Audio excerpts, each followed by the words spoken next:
পাশ হলো 2026-27 অর্থ বছরের 9,38,000 কোটি টাকার বাজেট। মঙ্গলবার জাতীয় সংসদে স্পিকার হাফিজউদ্দিন আহমদের সভাপতিত্বে নতুন অর্থ বছরের ব্যয় নির্বাহে 15,439 কোটি 8,38,000 টাকা মঞ্জুরি প্রস্তাব করা হয়। এ নিয়ে ছাঁটাই প্রস্তাব ও মঞ্জুরি দাবি নিষ্পত্তি করে নির্দিষ্টকরণ বিল কণ্ঠভোটে অনুমোদন দেয় সংসদ। এর মধ্য দিয়ে পাশ হয় নতুন বাজেট, যা আগামীকাল থেকেই কার্যকর হবে। মঙ্গলবার ডেপুটি স্পিকার কায়সার কামালের সভাপতিত্বে শুরু হয় সংসদ অধিবেশন।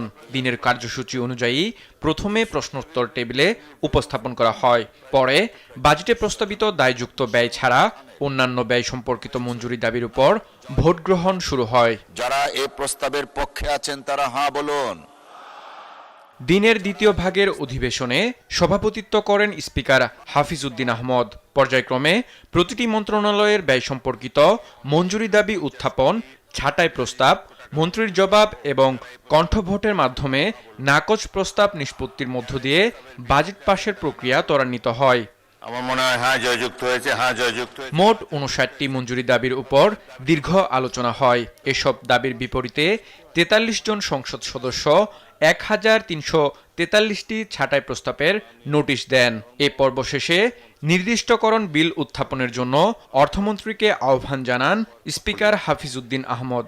আমি এখন মাননীয় অর্থমন্ত্রী জনাব আমির খসরু মাহমুদ চৌধুরীকে নির্দিষ্টকরণ বিল 2026 নির্দিষ্টকরণ বিলে 2026-27 অর্থ বছরের জন্য ব্যয় নির্বাহে 15,15,439 কোটি 8,38,000 টাকার অনধিক পরিমাণ অর্থ সংযুক্ত তহবিল হতে বরাদ্দ দেয়া হয়। তার মধ্যে কণ্ঠভোটে গৃহীত হয় 8,30,414 কোটি 1,38,000 টাকা।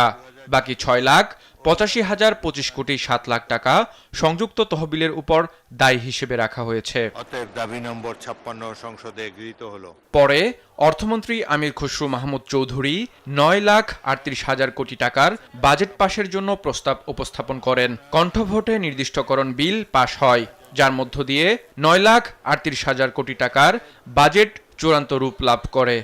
আনিত বিলটি নির্দিষ্টকরণ বিল 2026 সংসদে পাশ করা হোক।